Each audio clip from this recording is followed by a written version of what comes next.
Coming up on our next installment of America's Hope, Reggie Littlejohn. She has been fighting the good fight for childbirth rights in China since 2008, as well as Uganda. Tonight, we'll hear from this acclaimed international expert on China's child policy laws and much more.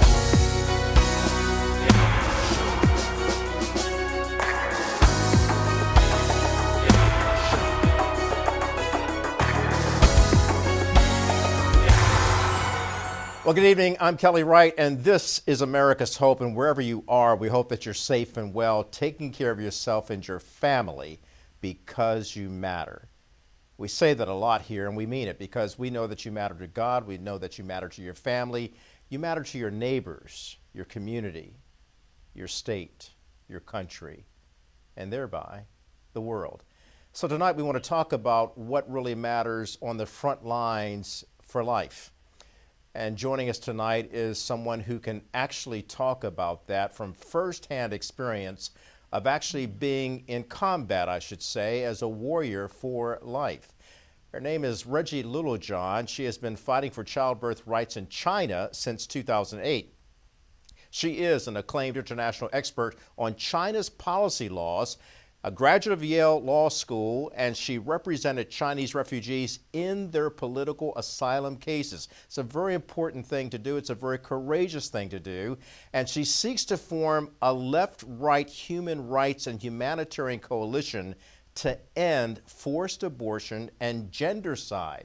She led the international effort to free blind activist Chen Guangcheng, and she received the National Pro-Life Recognition Award at the 40th March for Life in Washington, D.C. on January 25th, 2013. It gives me great pleasure to bring on Reggie Littlejohn. Reggie, good of you to join us this hour. It's such an important topic that's going on, the right to life, especially with the campaign that you're involved in China to protect lives there. Talk to me about what's going on in China right now, because I understand it's moved from its one-child policy to now trying to enforce multiple children policy. What's happening? So yes, when I started out in the mid '90s, it was really at the height of the one-child policy, and one of the refugees I represented had been forcibly sterilized, meaning she was picked up from out of her home, dragged, screaming and pleading, held down to a table, and they performed a tubal ligation with no anesthesia, and she ended up getting a massive infection and being permanently disabled from that. So. Fast forward, I founded Women's Rights Without Frontiers to stop forced abortion and the sex-selective abortion of baby girls in China. And now, as you say, they've moved from a one-child policy to a two-child policy to a three-child policy. And what's happening right now is that because the Chinese Communist Party forcibly aborted they say they prevented 400 million lives through the one-child policy, and that's an old number. I believe it's closer to 500 million. I believe it's closer to 500 million. Now they don't have enough young people, and they're trying to pressure young women into having more babies, but they won't get rid of the three-child policy. It's like, why don't you just get rid of all coercive population control? Because the way the three-child policy works is every married couple is allowed to have 3 children. They're not willing to give up that control. And legally right now, if a woman is not married or if it's a 4th child, they can still forcibly abort her. So why don't they just get rid of that? They're desperate for kids. And I believe the reason they're not willing to get rid of that is because they want to be able to use coercive population control as a hammer against their people, but they also especially want to use it as a hammer against disfavored minorities such as the Uyghurs in Xinjiang and the Tibetans. So it's a confusing situation over there right now.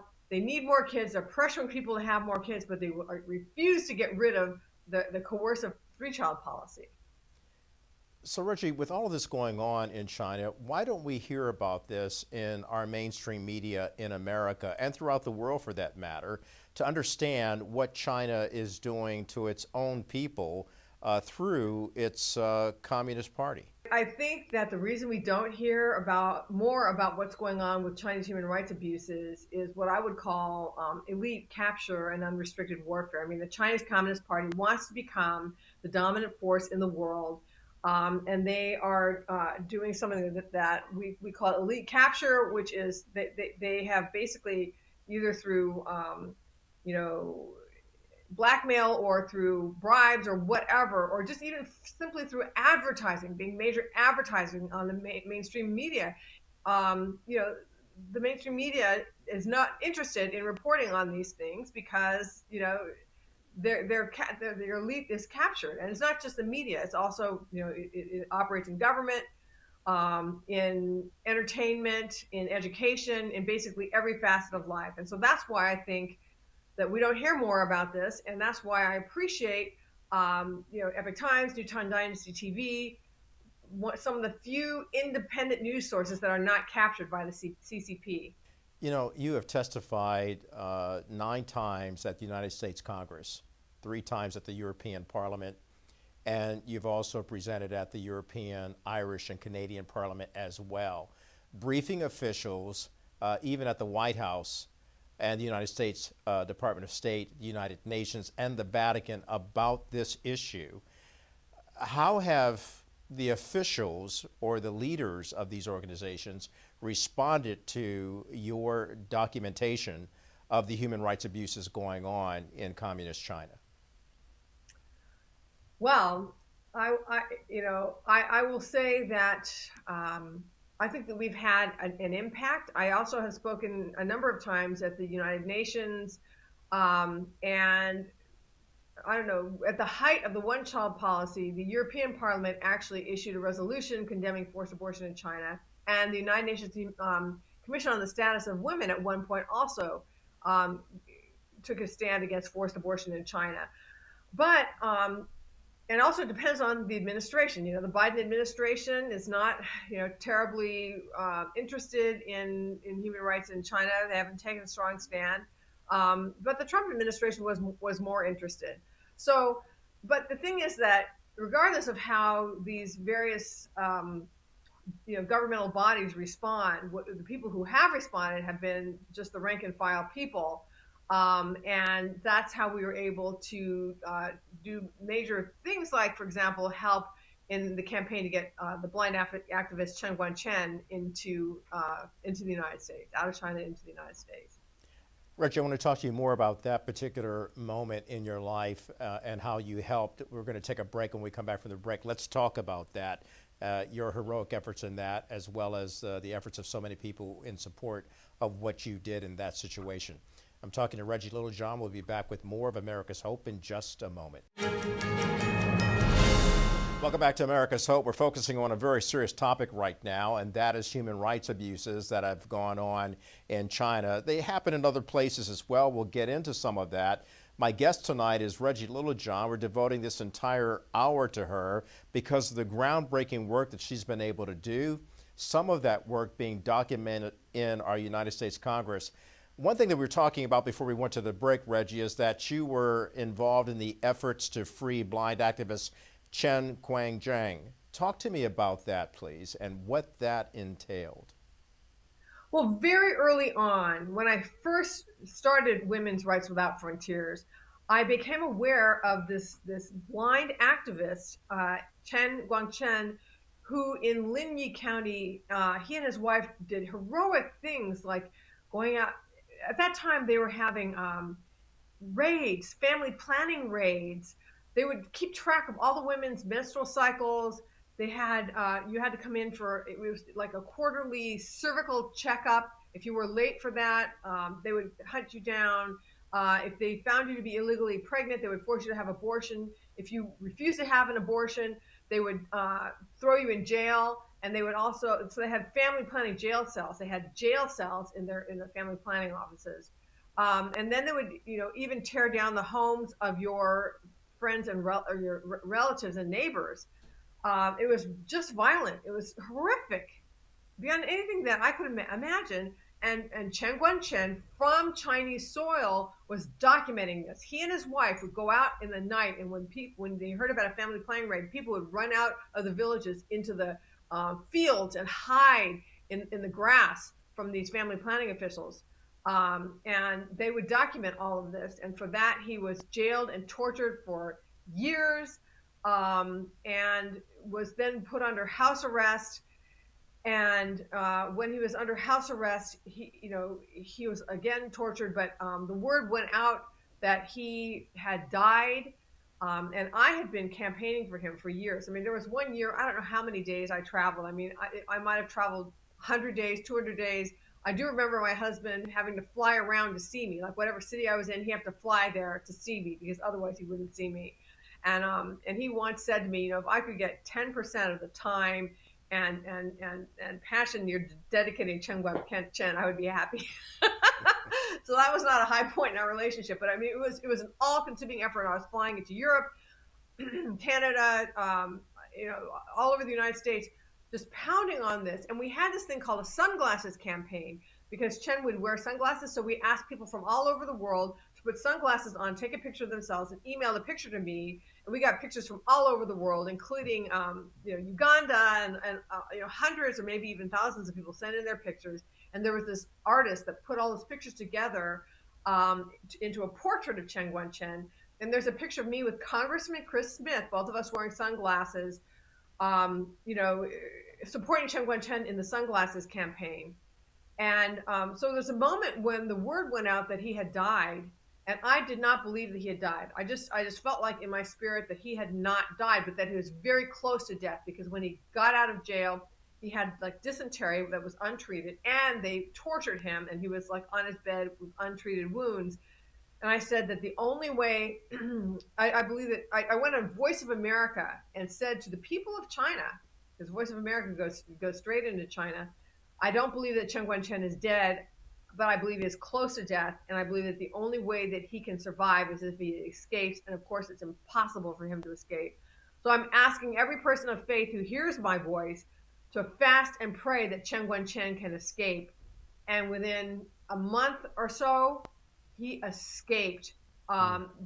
He had dozens of people around his house. Wow. It was like an incredible feat that he escaped. And then probably one of the most amazing moments of my life was when he set foot on U.S. soil. I couldn't believe it. And now he's a good friend of mine. That is a remarkable story. Reggie, you're helping a lot of people. Who are you most concerned about with now? I know you're concerned about everybody, but you're working with a special set of young girls right now. Talk to me about that, please. So one thing that people need to understand is that even though China has a 3-child policy, that does not mean the end to gendercide, the sex selective abandonment and abortion of baby girls. So there's still rampant sun preference in the area of China that we are. We're out in the countryside, and I can't tell you where we are because we're trying to stay off of the radar screen of the Chinese Communist Party. And we've been successful. We've never had an encounter. We've been doing this for more than 10 years now. Never had an encounter with the authorities. So that's an answer to prayer. But what happens is, even if a couple's allowed to have 2 or 3 children, if the first child is a girl, the second child, if she's another girl, is at risk. And God forbid, if you are a third daughter, then you're extremely at risk of abandonment. It used to be abortion. It's harder to get an abortion these days, but what they do is they give her up to another family. So these poor women are being pressured by their husbands and their mothers-in-law to give their child away to a childless couple or whatever, because she's a girl, and they don't want to. They want to raise their daughters. They love their baby girls. So my organization has a network inside of China that will find out about a woman who's being pressured to abandon her baby girl, or maybe she's just another problem in the countryside is that there's a lot of impoverishment, a lot of poverty where we are, and it's just been made worse by COVID, by the lockdowns, and they're farmers. They can't get their vegetables to market. Their vegetables just rot. They have no money. And so then the mother is very stressed and she can't produce milk. This is a very common problem where we are out in the countryside, that the mothers cannot, they're starving themselves, or they don't have enough food to produce milk, or they're just so stressed out that they can't produce milk. So we provide them with money to buy the milk powder, and that enables them to keep their daughters. So we go to the home of the mother, and we say, congratulations on your baby girl. Girls are as good as boys, which is a message they have not heard out in the Chinese countryside. And we say, we will give you a stipend of $25 a month for a year to empower you to keep your daughter. And we have a tremendous success rate. And these women go to their husbands and their mothers-in-law, and they say, look, I can't give up this baby girl. She's a lucky girl. She's already bringing money into the family. And we have saved over 300 baby girls in this way in China. Wow. Wow, that is fantastic. And I also understand that you're part of a documentary film about gendercide in China and India, and it's entitled It's a Girl. Beyond the film, there you are, helping people in dire need. Is there an organization that people can send donations to help you continue that? Yeah, my organization. Okay. So, yeah, Women's Rights Without Frontiers.org. Women's Rights Without Frontiers.org. Say that one more time. Women's Rights Without Frontiers.org. And if you go onto my website, right there on the homepage, on the upper right-hand side of the homepage, it says Save a Girl in China. And you just click on that red button, and it will take you to a video where you can see real girls that we're saving in China and listen to me tell some of those stories. And it also has a description of the Save a Girl campaign, and it also connects to a donate button. This is the only way that you can donate funds that will get directly into the hands of either a mother of a baby, an at-risk baby girl in China, or an abandoned widow in China, which is another campaign that we have in China. All right, we're going to talk more about what Reggie's doing with the women in China, as well as Uganda, another country that she's been able to help women who are coming up against some very difficult times. We'll be back with more in just a moment.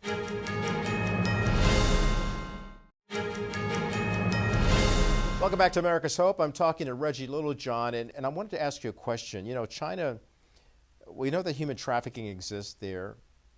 We know that sexploitation exists all over the world. The lack of women growing up in China, is that part of the problem that proliferates human exploitation? Oh, absolutely. So in China, there's an estimated 40 million men who will never find wives because they were aborted before they were born. And these are called bare branches, because they will never, they're the end of the line. They will not reproduce, they will not have children, and a lot of them are frustrated. So there is human trafficking within China, of women within China, and also from the surrounding countries. And China is rated as a tier 3 nation by the United States Department of State in their annual sex trafficking report, which is of the bottom rung. I mean, it's yeah. Because they are major importer and exporter of women and girls, and also just other forms of human trafficking as well, not just sexploitation. So that also means for working, like slave labor, things of that nature? Exactly. Yeah. For example, like what they're doing in Xinjiang, that also counts, in the trafficking. It's called the TIP report, Trafficking in Persons report. And yeah, the forced labor is also part of that. So it's both. And China is on the worst level of all of that. So you deal with a lot of different things out there, and I've got to ask you, what motivated you to get involved not only in the work in China, but now you're also working in Uganda. What's happening in Uganda that people need to be made aware of? Well, we are saving widows in China and Uganda, and the two sets of widows are very, well, they're similar in some ways, and they're different in some ways. They're similar because they're alone and they are abandoned, but the reasons that they are alone and abandoned are different. In China, I call the widows the invisible victims of the one-child policy, because when these women were young, they came from farming families, and typically in the Chinese countryside, they would have a large family, and that as the couple got older and older and elderly, their extended family would take care of them, and elders were venerated in traditional Chinese culture. Elders and children were venerated. That was a healthy part of traditional Chinese culture, both of which have been, just decimated by the Chinese Communist Party. And now in China, you're only worth what you produce. And if you're an elderly person and you're not producing anything because you've done everything you can and you've poured your life out, then you're not considered to be worth much. And so then a lot of these women in China are committing suicide because they don't have a family to support them. And the message of the culture is, you know, you're just basically a useless eater.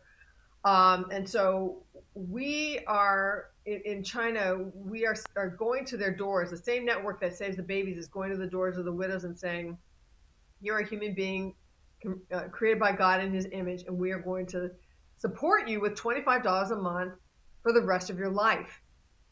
For the baby girls, it's a year. For the widows, it's forever, okay? And for the rest of their lives. And they just can't believe it. No one has ever offered them to just give them something from nothing. They're like, what do you want? What do you want from us? And the answer is, we want you to eat and to know that you are loved. And a lot of these people are coming to faith, both the mothers of the baby girls and the widows. So in Uganda, they're also, we are in Uganda, we are on the outskirts of Kampala. And these widows are also destitute, but they have different problems, not so much having their family decimated because of the one-child policy, but because of infant mortality. So one of our widows, for example, who has since passed away, but she had 10 children and 9 of them died.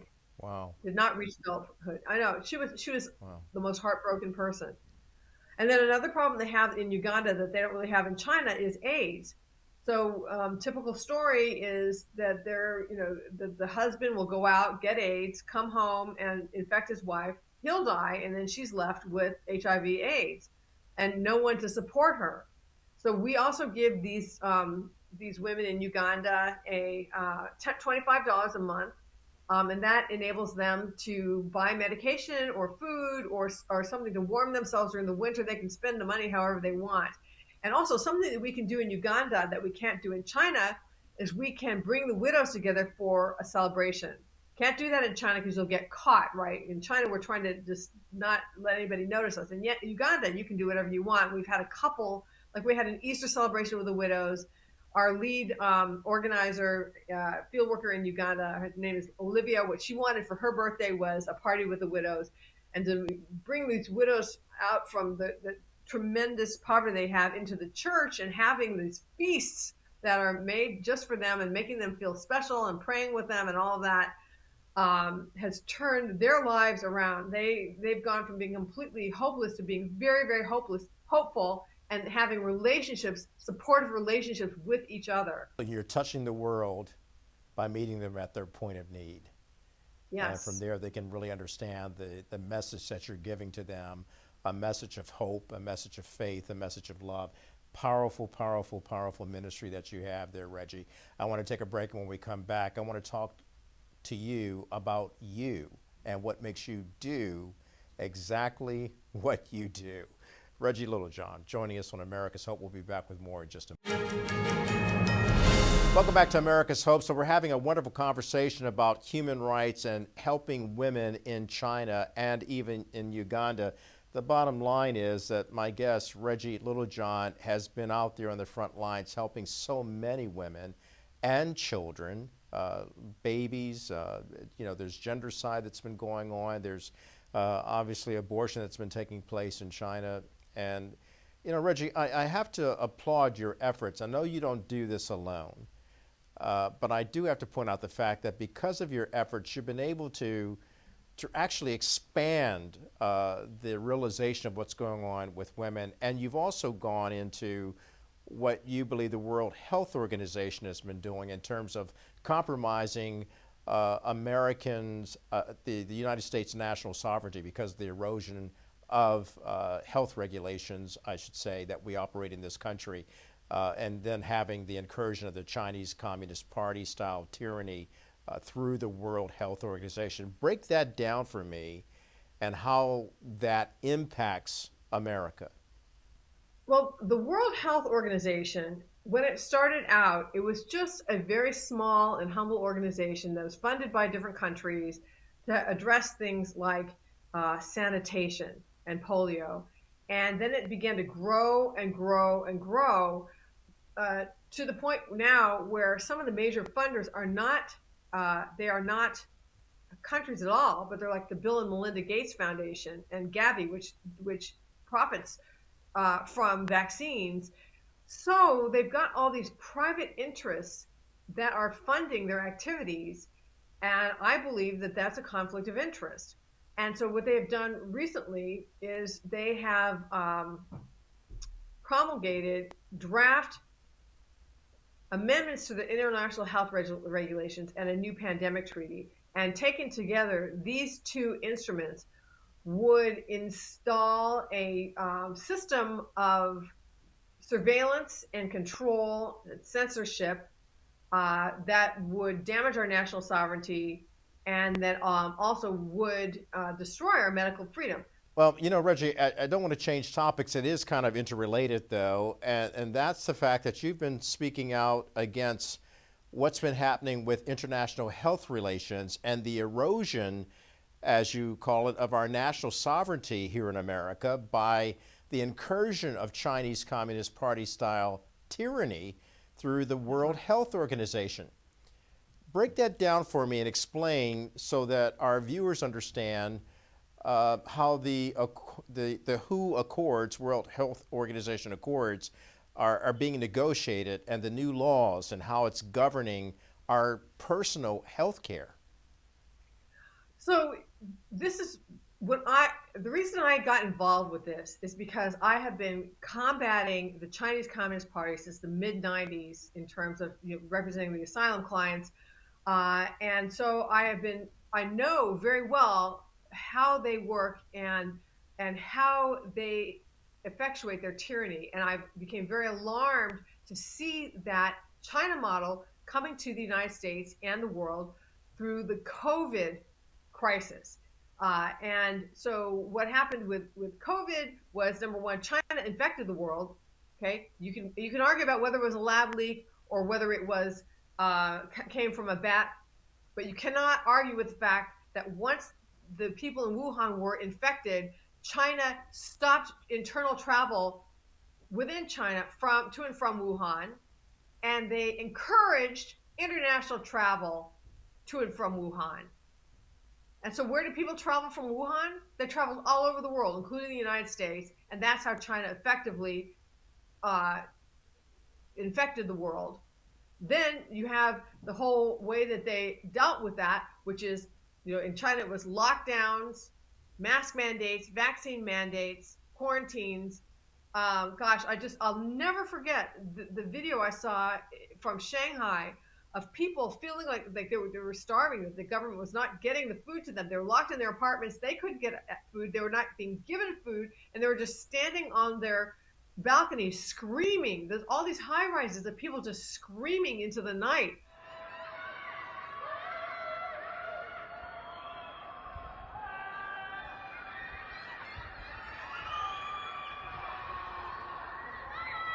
Um, you know, so that's the China model, and the world, including the United States, we were imposing through the WHO. I mean, the WHO was a mouthpiece for China. They said they mouthed, repeated the Chinese lie that there was no human to human transmission. They repeated the Chinese lie that there was not a problem with international travel, and if you stopped travel to or from China, you were basically a racist. I mean, they served as a mouthpiece for the Chinese Communist Party, and then they were imposing, or not imposing. At that time, they were just an advisory body. They were advising the China model, which is quarantines, lockdowns, mask mandates, vaccine mandates, and so the world followed that. And I was very alarmed to see that. Because I saw where it led. It led to the screaming in Shanghai. If you want to see what our future is, we keep following China's path. That's where we're going to end up as well. And of course, it led to division here in America too, about over to wear a mask, not to wear a mask, to get vaccinated, not get vaccinated, and we're still divided on that issue. So these policies that are in effect, how do you think it would affect us should we have another pandemic? Well, see, the thing is, this is very Chinese Communist Party, which is divide families against each other, atomize people. That's what they did with the one-child policy. They broke down all relationships and trust in China because a woman didn't know who she's going to get ratted out by. It could be family, could be friends, could be neighbors, could be coworkers. You know, they had a whole system of informants, and that's the way it is. It started becoming in the United States, where people in families. So, so so then the third thing was, how do we get out of this pandemic situation? Following the China model: digital passports, smart health cards, okay, basically vaccine passports. These things can be used as the platform for the China social credit system, which is a tool of mass surveillance and totalitarian control. And so it's a way of monitoring everything about you, what you look like, where you are, what your internet spending is, what your internet search history is, what your social media posts are, your criminal history, your medical history, where you work, where you live, and giving you a score. And the score reflects, how reliable of a Chinese Communist Party sheep you are.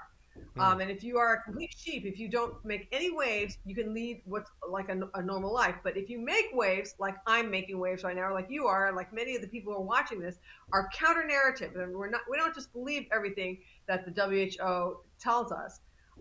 Then, under these new pandemic agreements that the WHO is negotiating right now, what we're saying could be considered to be misinformation or disinformation. We can be surveilled and censored. So there's the international health regulations agreements amendments, and there's the new pandemic treaty. They're both being negotiated right now. They're both going to be coming to a vote on um, in May of this year, 4 months from now. And if the WHO gets everything that is in the proposed amendments, then they will move from being an advisory body, the way they have always been, to being a regulatory body that's basically going to be dictating to the world how we must handle the next pandemic, which is a breach of sovereignty. It's having some kind of a governmental, international organization telling the United States how to handle our health care. It breaches our national sovereignty. And then what they also want is to be able to mandate how to handle things, whether whether people have to have mask mandates, vaccine mandates, quarantines, or whatever. They want to be able to get down to the level of saying what a physician can and cannot prescribe uh, for a person who's suffering from the next pandemic, the next pathogen. It's like basically like having Xi Jinping sitting in your doctor's office with you, and then physicians' hands will be tied. They will not be able to prescribe things that they think would help you, or refuse to mandate a vaccine, whatever the next one is, or they would lose their licenses. So there are physicians that are really up in arms about this and really strongly advocating that this will not pass. Yeah, you bring up a very important topic that's near and dear to quite a few people in the state of New York, because the fact that the state of New York has, or a court has actually allowed the passage of a law that would allow the governor to impose a quarantine on people in the event of a pandemic. Or you can quarantine someone if you even suspect that they could have a potential disease that could potentially harm the public and cause a pandemic. Having stated that, do you think our Congress and our nation and our administration is strong enough to stand up against the WHO in May, should they get the approval to start imposing their regulations on other countries? Well, those are different things. So the Congress, I think, I am the co-founder of the Sovereignty Coalition, and we have done a great job informing Congress about what is going on at the WHO. And I believe, not in small part due to our efforts, they voted to defund the WHO. Now, and so that was a huge victory on the part of the Sovereignty Coalition, because we did a major just education campaign, uh, so that Congress would know, and especially the Appropriations Committee would know, the dangers of what's going on with the WHO, and they responded.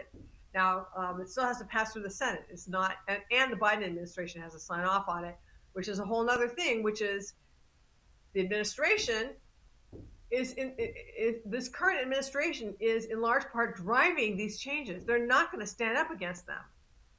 So, and just a fact, I am not endorsing anyone. Just a fact that Donald Trump withdrew us from the WHO. So, but the thing is, you have to give a year in advance notice, and by the time that year would have been up, Biden was already in the presidency, and one of the first things he did was bring us right back. But that's the solution. The solution is, the ultimate solution is for the United States to withdraw from the WHO.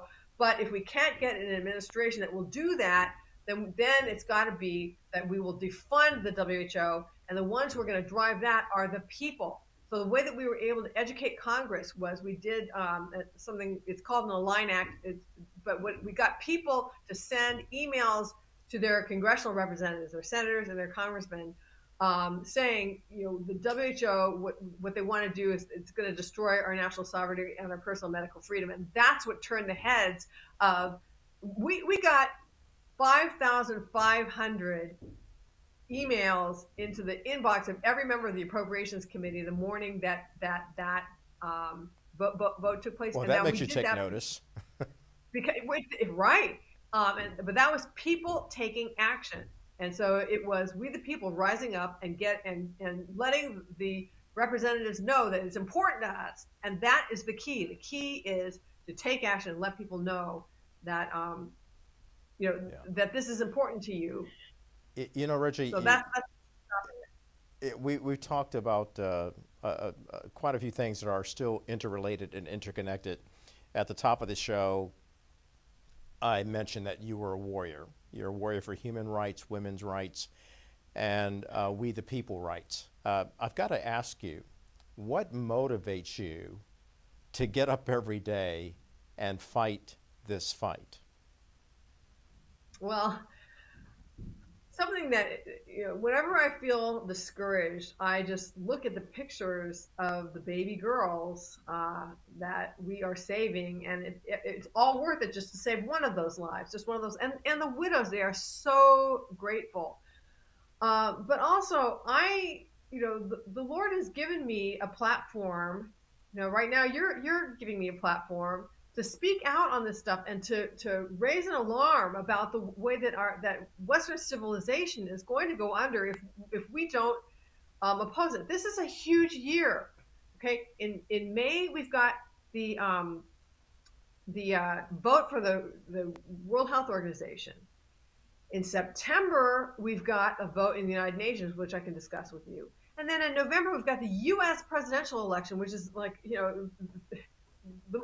the most important presidential election of all time, I think, because if we continue down the path that we're on right now, it's going to be unrecoverable in another 4 years, I believe. So people need to wake up. And you mentioned the UN this coming September. Yes. What's yes. on the table? All right. So this is something that people are not talking about, and it's just as important as what's going on with the World Health Organization. So the United Nations is proposing something they call an emergency platform.